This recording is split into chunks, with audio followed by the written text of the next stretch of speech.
اور اس بے ہوشی کی وجہ سے مجھے گھٹن کا احساس بہت زیادہ ہو رہا تھا۔ میں نے فوراً اپنے پرس سے نشے کا انجیکشن نکالا اور اسے اپنے کانپتے ہاتھوں سے بھرنے لگی۔ بے ہوشی کی وجہ سے میرا پورا وجود کپ کپا رہا تھا۔ میرے لیے آسان نہیں تھا، میں سب کچھ بھول جانا چاہتی تھی۔ میں نے جلدی سے انجیکشن بھرا اور اپنے بازو پر پھونک لیا۔ مجھے یاد آنے لگا بچپن میں کتنا ڈرتی تھی میں انجیکشن لگوانے سے، کتنا روتی تھی، اپنے باپ کے ساتھ لپٹ جاتی تھی کہ بابا میں کڑوی دوائیں کھا لوں گی لیکن مجھے انجیکشن نہیں لگانا، پلیز مجھے انجیکشن مت لگوائیں۔ اور میرے باپ مجھے اپنے ساتھ محبت سے کھینچ لیتے تھے، ڈاکٹر سے کہتے تھے میری گڑیا بیٹی کو دوا دے دو، اگر اسے انجیکشن سے تکلیف ہوگی تو صحیح، مجھ سے بھی برداشت نہیں جائے گا۔ میں اپنی بیٹی کی آنکھوں میں آنسو نہیں دیکھ سکتا۔ آج بھی میرے کان میں میرے باپ کی یہ بات جب گونجتی تھی تو میری آنکھوں سے آنسو بہنے لگتے تھے۔ بچپن سے 18 سال کی عمر تک میں نے کبھی بھی انجیکشن نہیں لگوایا تھا، مجھے بڑا خوف آتا تھا، اور اس کے بعد سے آج تک میں نے اپنے وجود میں جتنی اذیت سہی تھی، یہ انجیکشن تو کچھ بھی نہیں تھا۔ اپنے بازو پر تو یہ حال تھا کہ میں خود انجیکشن گھونپنے لگی تھی، کبھی کبھی کمر پر، کبھی پیٹ پر، میرا پورا وجود داغدار ہو چکا تھا۔ مرد کا بس ایک ہی روپ میں نے دیکھا تھا اور وہ تھا میرے بابا کا۔ اس کے بعد میں نے مردوں میں سے کتوں، بھیڑیوں، سانپ جیسے مزاج کے لوگ دیکھے تھے، ڈسنے والے، نوچنے والے، کاٹنے والے، کھانے والے، یا پھر خنجر کی آنکھ سے دیکھنے والے۔ ہوس زدہ بھوک کی آنکھیں میرے نیم خوابیدہ وجود سے اپنی نگاہوں کے ہوس کی بھوک مٹاتی تھی۔ ایک ایسی لڑکی کے لیے یہ زندگی نہایت اذیت ناک ہوتی ہے جو کبھی بھی اس حال کی عادی نہیں ہوتی، مجبوراً آئی ہوتی ہے یا دھوکے سے لائی گئی ہوتی ہے۔ میں سب کچھ بھول جانا چاہتی تھی، یہاں تک کہ خود کو بھی، اپنے نام کو بھی، اپنی اصل شناخت کو بھی۔ ہوش کی دنیا میرے لیے بہت اذیت ناک تھی، لیکن اس سے پہلے کہ مجھ پر نشہ طاری ہوتا، وہ نوجوان میرے پیچھے کھڑا مجھ سے کہنے لگا، آج رات کا کیا سین ہے؟ مجھے آپ کے ساتھ رات گزارنی ہے۔ میں نے پلٹ کر اسے دیکھا، میں نے کہا مجھے نہیں معلوم، میرے سوداگر اسی کلب میں بیٹھے ہیں، جا کر ان سے بات کر لو۔ وہ کہنے لگا، آپ کیا چاہتی ہیں؟ میں نے اس کی آنکھوں میں دیکھ کر کہا، یہاں ہماری مرضی نہیں چلتی صاحب، یہاں بس ان لوگوں کی مرضی چلتی ہے جن کے ہم خریدے ہیں۔ وہ میرے قریب آ کر کہنے لگا، میں آپ کو اپنے ساتھ لے جانا چاہتا ہوں، 10 منٹ رکو، میں بات کر کے آتا ہوں۔ یہ کہہ کر وہ دوبارہ کلب کے اندر چلا گیا۔ کچھ دیر بعد وہ باہر آیا، اس کے ساتھ وہ شخص بھی تھا جو کہ میرا خریدار تھا، بڑا خوش نظر آ رہا تھا۔ اس کے چہرے کی مسکراہٹ بتا رہی تھی کہ سودا پکا ہو چکا ہے، آج رات مجھے اس نوجوان کے ساتھ گزارنی ہے۔ میرے پاس آ کر کہنے لگا، تم اس کے ساتھ جا سکتی ہو، کل صبح تمہیں یہاں چھوڑ دے گا۔ میں نے کوئی جواب نہیں دیا۔ وہ شخص مجھے اپنی گاڑی کے پاس لے کر گاڑی کا فرنٹ ڈور کھول کر مجھے بیٹھنے کا اشارہ کرنے لگا۔ میں کسی بے جان وجود کی طرح بیٹھی جانتی تھی اب میرے ساتھ کیا ہوگا۔ ہم جیسے جسم فروشی عورتوں کے ساتھ کوئی بھی نرمی اور رحم والا معاملہ نہیں کرتا۔ ہر کوئی ہمارے پاس آنے سے پہلے اپنی شرافت کا لبادہ اتار کر آتا تھا۔ میری سوچوں کا تسلی کی بریک سے ٹوٹا تھا۔ یہ گھر کے سامنے گاڑی کھڑی ہوئی تھی۔ وہ نوجوان مجھے گاڑی سے اترنے کا کہنے لگا۔ میں خاموشی سے گاڑی سے نیچے اتر گئی۔ نہ چاہتے ہوئے بھی میرے دل کی دھڑکن تیز ہو رہی تھی۔ آہستہ آہستہ مجھ پر انجیکشن کا اثر ہونے لگا تھا، مجھے نشہ ہونے لگا تھا، میرے پاؤں لڑکھڑانے لگے تھے۔ میں گنگنا سے محسوس کر رہی تھی۔ جب اس شخص نے مجھے یوں دیکھا تو میرا بازو تھام لیا۔ بڑی مضبوط گرفت تھی اس کی۔ اس نے ایک ہاتھ سے مجھے تھام رکھا تھا، دوسرے ہاتھ سے اپنے گھر کا تالا کھولا اور مجھے گھر کے اندر لے گیا۔ اپنے کمرے میں لے جا کر بستر پر بٹھا دیا۔ اس کے کمرے میں ایک روم فریج موجود تھا۔ اس نے اس میں سے ایک بوتل نکالی اور اسے گلاس میں ڈالنے کے بعد مجھے کہنے لگا، اسے پیو۔ میں نے کہا، مجھے پیاس محسوس نہیں ہو رہی۔ کہنے لگا، پھر بھی اسے پیو۔ میں نے بس 2 گھونٹ پیے، لیکن اسے پیتے ہی مجھے کچھ عجیب سا ہوا تھا، جیسے وہ پانی تھا، سیدھا گلے میں جا کر لگا۔ میں نے کہا، یہ کیا ہے؟ کہنے لگا، آپ کا نشہ توڑنے کے لیے لیمو پانی ہے۔ اس کے 2 گھونٹ پیتے ہی مجھے ہوش مندی سے محسوس ہوئی۔ میں نے اس پر تھیکا نظر ڈالا اور کہا، نشہ کیوں توڑنا چاہتا ہے؟ مردوں کو تو عورت نیم بے ہوشی میں زیادہ اچھی لگتی ہے، کیونکہ احتجاج نہیں کر سکتی، ان کے سامنے بے بس ہوتی ہے، اور میں نے سنا ہے کہ مردوں کو عورت کی بے بسی بہت پسند ہوتی ہے۔ میری بات سن کر اس نے کچھ نہیں کہا، بس میرے پاس بیٹھ گیا۔ میرے کھلے بالوں کو اس نے اپنے ہاتھ سے میرے کان کے پیچھے کیا، پھر میرے کان کو پکڑ کر اپنے ہاتھ سے سہلانے لگا۔ جیسے ہی میرے کان کے زخم پر اس کا ہاتھ لگا تو ایک سرکاری سی میرے منہ سے نکلی۔ کہنے لگا، کان پر زخم کیسے ہو گیا؟ میں نے کہا، کوئی نئی بات کرو صاحب، میرا تو پورا وجود ہی ایسے زخموں سے چور ہے، کہیں سگریٹ کے نشانات نظر آئیں گے، نہیں دانتوں کے۔ میری بات سن کر کچھ دیر وہ میرے چہرے کو غور سے دیکھتا رہا۔ کہنے لگا مجھے نہیں لگتا کہ آپ مجھے پیشہ وار نا قسم کی لڑکی لگتی ہے، بڑی معصومیت ہے آپ کے چہرے پر۔ میں نے کہا اپنے کام سے کام رکھو صاحب، میں کون ہوں کون نہیں ہوں، یہاں پر آنے کے بعد یہ باتیں بیکار سی ہو جاتی ہیں، ہم سب ایک جیسی ہو جاتی ہیں، ماضی کوئی اہمیت نہیں رکھتا، بس یہ حال ہوتا ہے یا مستقل۔ یہ کہہ کر میں نے اپنا پرس بستر پر رکھا، اپنی ہیل اتاری، دونوں پاؤں بستر پر رکھ کر بیٹھ گئی۔ وہ بڑی دلچسپی سے مجھے دیکھ رہا تھا، پھر مجھ سے کہنے لگا میں چاہتا ہوں کہ ہمارے درمیان جو کچھ ہو ہوش مندی میں ہو، اس لیے یہ پانی پی لو، آپ کا نشہ اترنا بہت ضروری ہے۔ میں نے کہا میں نہیں چاہتی کہ میرے ساتھ جو کچھ بھی ہو وہ میرے ہوش و حواس میں ہو۔ کہنے لگا میں آپ کو یہاں اپنی رات رنگین کرنے کے لیے نہیں لایا، اس لیے بے فکر رہیں۔ بڑی عجیب سی بات کہی تھی اس نے، اگر رات رنگین کرنے کے لیے نہیں لایا تھا تو 1 لاکھ کی رقم بھر کر مجھے لایا کیوں تھا؟ یہ کہہ کر اس نے پانی کا گلاس پکڑا اور میرے ہونٹوں پر لگا دیا۔ زبردستی اس نے مجھے پورا گلاس پلایا، جسے پیتے ہی کچھ دیر بعد مجھے اپنا نشہ توڑتا ہوا محسوس ہو رہا تھا۔ میں سمجھ نہیں پا رہی تھی کہ یہ کیسا شخص ہے، دوسرے مردوں سے بہت مختلف سا تھا۔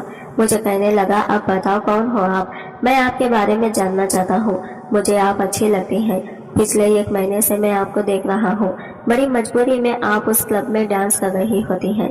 میں نے کہا تم میرے بارے میں جان کر کیا کرو گے؟ اس نے یہ گہری سانس لی، پھر میرے کانوں میں پہننے والے جھمکے اتار دیے۔ کہنے لگا اس مصیبت کو تو اتارو، پہلے آپ کے کان زخمی ہو گئے ہیں۔ پھر اس نے میرا ہاتھ تھاما، کبھی رات بھی بیت گئی مجھے اندازہ ہی نہیں ہوا۔ اس شخص نے بس میری دردوں کو سنا تھا جس کے ساتھ میں نے پچھلی رات گزاری تھی۔ وہ آدھا پاگل تھا، کسی بھوکے کتے کی طرح اس نے میرے ساتھ یہ سلوک کیا تھا۔ میرے کانوں کو بھی اپنے دانتوں سے کچلا تھا، میرے کانوں سے خون رسنے لگا تھا، میرے بازو پر جلتی سگریٹ بجھائی تھی۔ پتہ نہیں یہ مرد خریدی ہوئی عورت کو انسان کیوں نہیں سمجھتے، کیوں بکاؤ مال سمجھ کر استعمال کرتے ہیں، جیسے ہم بے جان چیز ہیں، جو چاہے کرتے رہیں۔ ان جیسے جانوروں کے ساتھ ساری رات گزارنے کے لیے ضروری تھا کہ میں نشے میں چور رہ رہی، مجھے نہیں معلوم کہ کیوں، لیکن میں اس شخص کو یہ سب کچھ بتا رہی تھی اور وہ بس مجھے دیکھ رہا تھا یا سن رہا تھا۔ اس کے بعد جو انشقاق اس نے مجھ پر کیا میں سوچ بھی نہیں سکتی تھی۔ پوری رات اس نے مجھے چھوا تک نہیں تھا، بس مجھ سے باتیں کرتا رہا۔ صبح جب ہوئی تو مجھے واپسی اسی کلب میں چھوڑ گیا۔ میں وہاں سے واپس تو آ گئی تھی، لیکن نہ چاہتے ہوئے بھی میں اپنا دل کسی شخص کے پاس چھوڑ آئی تھی۔ حالانکہ ہم جیسی عورتوں کے پاس نہ دل ہوتے ہیں نہ جذبات، کیونکہ ہمارے پاس آنے والے گاہکوں کو نہ ہمارے دل کی پرواہ ہوتی ہے نہ ہمارے جذبات کی، انہیں صرف ہمارے جسم کی بھوک ہوتی ہے۔ وہ واقعی بہت مختلف سا شخص تھا۔ اس کے بعد 2 دن کے بعد وہ کلب میں آیا تھا۔ اسے دیکھتے ہی میں نے اس کو مسکرا کر دیکھا تھا، وہ بھی مسکراتے ہوئے میرے پاس آ گیا، پوچھنے لگا کہ آپ میرے ساتھ ڈانس کریں گی؟ میں نے اس بات میں سر ہلا دیا۔ اس کے پکڑنے پر چھونے پر وہ بدتمیز نہیں تھا، نہ ہی اس کی نظروں میں ہوس تھی۔ میرے کان کے پاس آ کر وہ دھیرے دھیرے مجھے سمجھانے لگا۔ میں اس کی ہر بات کو بڑے غور سے سن رہی تھی۔ کچھ دیر کے بعد وہ وہاں سے چلا گیا۔ میں بے حد خوش تھی۔ اس کی ذرا سی سنگت مجھے جو سکون بخش رہی تھی، میرے پاس اسے بیان کرنے کے لیے الفاظ نہیں تھے۔ 2 دن بعد ہی ہمارے اس کلب میں پولیس نے چھپا مار دیا تھا۔ تمام لوگوں کو پولیس پکڑ کر لے گئی اور ہم جیسی جسم فروشی لڑکیوں کو آزادی مل گئی، کیونکہ وہ شخص خفیہ ایجنسی کا تھا۔ اس رات اس نے مجھے یہی کہا تھا کہ اگر میں اس کا ساتھ دوں تو وہ مجھے اس ماحول سے آزاد کروا سکتا ہے جس ماحول میں مجھے زبردستی لایا گیا تھا۔ میں ویسے بھی اس ماحول سے نکلنا چاہتی تھی، چاہے اس کی خاطر ہی صحیح۔ جو نوجوان مجھے یہاں لایا تھا اس کا نام احمد تھا، نیک سیرت قسم کا نوجوان تھا۔ میں نے انہیں بہت سے ایسے لوگوں کے بارے میں بھی بتایا جو کم سن 14 سالہ لڑکیوں کو باہر کے ملک میں اسمگلنگ کرتے تھے، اور پاکستان کے مختلف شہروں میں ایسے کم سن لڑکیوں کو اکثر اسکول جاتے ہوئے ان کے پاس سے گاڑی گزارتے اور گاڑی روک کر ان سے کوئی ایڈریس پوچھنے لگتے۔ جیسے ہی وہ بچے ایڈریس بتاتی تو اسے رومال سنگا کر اپنی گاڑی میں بھیج کر بٹھا لیتے، یا ان کے پاس سے گزرتے ہوئے انہیں یہ کیسے پن چباتے جس سے وہ فوری طور پر بے ہوش ہو کر گر جاتی، اور وہ لوگ اسے اپنی کار میں بٹھا کر ایک انجان جگہ پر لے جاتے۔ کئی بچوں کا اغوا کیا جا رہا تھا۔ ماں باپ کی ذرا سی لاپرواہی انہیں ہمیشہ کے لیے پچھتا دے گی۔ کہ بیٹیوں کو با اختیار بنانے کے لیے اکیلا اسکول اور کالج بھیجا جائے۔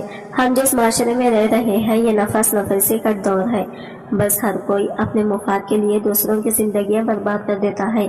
میں نے اسے یہ بھی بتایا کہ مجھے کالج میں بھیجا گیا جہاں میں لڑکیوں کو ڈرگس کی سگریٹ دیتی تھی، پھر انہیں اسی گرو میں آنے پر مجبور کرتی تھی جہاں ان کی عزت کی دھجیاں بکھیر دی جاتی تھی، اور پھر انہیں بلیک میل کر کے جسم فروشی کے کام پر لگا دیا جاتا۔ میری وجہ سے بہت سے گروہوں کو پکڑا جا چکا تھا۔ احمد مجھ سے بہت خوش تھا۔ بہت سی لڑکیوں کو ان کے والدین نے قبول کر لیا تھا اور بہت سی یتیم خانوں میں اپنی زندگی گزارنے لگی تھی۔ 6 ماہ گزر گئے تھے۔ احمد میری بہت عزت کرتا تھا اور میں اس سے محبت کرنے لگی تھی۔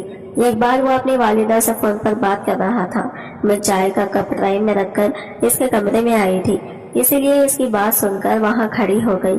وہ فون پر اپنی والدہ سے کہہ رہا تھا کہ اس کی باقی ساتھی بھی اسی کمرے میں تھے، اور وہ کہہ رہا تھا کہ وہ ابھی شادی نہیں کرنا چاہتا، اسے وقت چاہیے۔ خالہ سے کہہ دے کہ اگر وہ انکار نہیں کر سکتی تو اپنی بیٹی کی شادی جس سے چاہے کر دے۔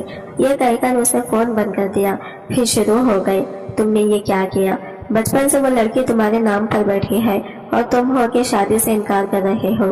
احمد کہنے لگا، ہمارے خاندان میں یہ جہالت عام ہے، بچپن میں ہی منگنی اور رشتے کر دیے جاتے ہیں۔ میں اس بات کے بالکل بھی حق میں نہیں ہوں۔ احمد کا ایک ساتھی اس سے کہنے لگا، کل تک تو تمہیں کوئی اعتراض نہیں تھا، بلکہ تب تک جب تک یہ لڑکی یہاں نہیں آئی تھی۔ میں دیکھ رہا ہوں کہ جب سے یہ لڑکی یہاں آئی ہے تمہارے رویہ بہت مختلف ہو گیا ہے۔ تم اسے لایا ہی کیوں ہو؟ اسے یتیم خانے میں کیوں نہیں بھیج دیا؟ یہ سن کر احمد کہنے لگا کہ وہ ہمارے کتنے کام آ رہی ہے، تم اچھے طریقے سے جانتے ہو، بے وقوف نہیں ہوں جو میں اسے یہاں رکھ رہا ہوں۔ اس کی وجہ سے ہم بہت سے گروپ پکڑ چکے ہیں۔ مجھے اس لڑکی سے اور کچھ نہیں لگا، سمجھ لو میں اپنے کام پر توجہ دینا چاہتا ہوں، فی الحال شادی نہیں کرنا چاہتا۔ بات کرتے کرتے اچانک اس کی نظر مجھ پر پڑی تو فوراً سے خاموش ہو گیا۔ اس کے دوست بھی مجھے دیکھ کر خاموش ہو گئے۔ میں نے چائے کی ٹرے لا کر ان کے سامنے رکھ دی اور کمرے سے باہر چلی گئی۔ اپنے کمرے میں جا کر میری آنکھوں سے ٹپ ٹپ آنسو بہنے لگے۔ وہ ٹھیک ہی تو کہہ رہا تھا، اسے مجھ سے غلطی کی بنیاد پر کچھ نہیں ہو سکتا، سوائے اس کے کہ میری وجہ سے وہ اپنے مقصد میں کامیابی حاصل کر رہا تھا۔ جس طرح کی زندگی میں نے گزاری تھی، کبھی بھی میں اسے یہ نہیں کہہ سکتی تھی کہ مجھے اپنا لے۔ میں جانتی تھی کہ مجھے کوئی بھی شخص نہیں اپنا سکتا۔ وہ ایک شریف انسان تھا، وہ اس کے لیے کوئی شریف اور پاک لڑکی ہونی چاہیے تھی جو اس کی زندگی کی ہمسفر بنے، میرے جیسی بد کردار لڑکی نہیں۔ ایک بار رات کے وقت میں اپنی چائے بنا رہی تھی جب وہ کچن میں آ گیا، کہنے لگا، یہ کپ میرے لیے بھی چائے بنا دو۔ میں نے اپنی چائے کا کپ اسے تھما دیا۔ میں نے کہا کہ دودھ کم ہے اس لیے تم یہ پی لو۔ میری بات سن کر کہنے لگا، ایسا کرتے ہیں مل کر پی لیتے ہیں۔ یہ کہتے ہی اس نے چائے سے یہ سپ لیا، پھر کپ میری طرف بڑھا دیا۔ اب میں اس کی شکل دیکھ رہی تھی، وہ مجھے مسکراتے ہوئے دیکھ رہا تھا۔ میں نے وہ کپ پکڑ کر شیلف پر رکھ دیا۔ میں نے کہا کہ مجھے چھوٹی چائے پینے کی عادت نہیں ہے۔ بات یہ نہیں تھی کہ مجھے اس کا چھوٹا پینا پسند نہیں تھا، بلکہ مجھے اب اس سے مزید دور رہنا تھا، ورنہ میرے لیے اور بھی مشکل ہو جاتی۔ وہ مجھے بڑے غور سے دیکھ رہا تھا۔ میں نے کہا کہ اب میں یہاں رہنا نہیں چاہتی۔ وہ میرے پاس آ گیا، مجھے غور سے دیکھنے لگا اور کہنے لگا، کیوں نہیں رہنا چاہتی؟ میں نے کہا، آپ کا مقصد پورا ہو چکا ہے۔ میں جتنے بھی ایسے گروہوں کو بارے میں معلومات رکھتی تھی وہ سب کچھ آپ کو بتا چکی ہوں۔ مجھے نہیں لگتا کہ اب مجھے یہاں رہنا چاہیے، بہتر ہوگا کہ آپ مجھے کسی دارالامان میں چھوڑ دیں۔ یہ کہتے ہوئے میری آنکھوں سے آنسو بہنے لگے۔ میں نہیں چاہتی تھی کہ میں اس کے سامنے اپنا ضبط کھو بیٹھوں، لیکن شاید میرے اختیار میں نہیں تھا۔